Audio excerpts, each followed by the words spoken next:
So everyone, welcome back. So we're just the last part of our certificate management.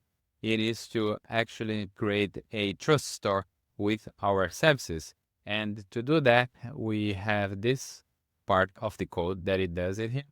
So we are going to now create a trust store with all our services and see how it look like. This would be used.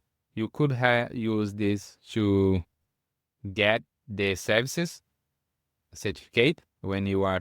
You remember when you were doing our token validation? We would have to retrieve a public certificate for a token, and then we got it from endpoint, and this would show how you could get the certificate from a trust store on your local environment. And let's just run this very quick.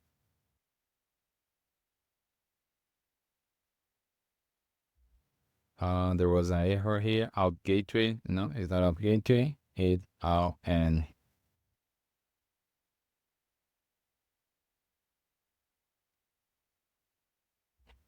yeah. So you have creating. Let's just see here. See it here, and this is the trust store.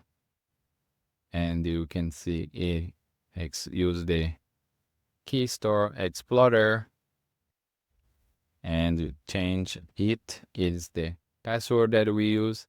And here you can see each of the certificates in our trust store, and we can see some information. Version 3, you can see some the issuer, there was intermediary, and so on. And we have here the fingerprint that could be used for retrieving this certificate from the trust store.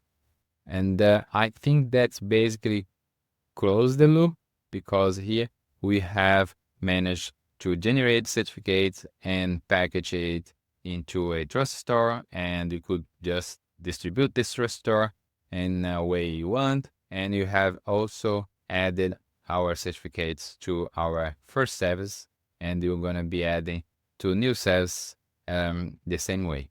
So I hope you have enjoyed this process of certificate management, and see you in the next section.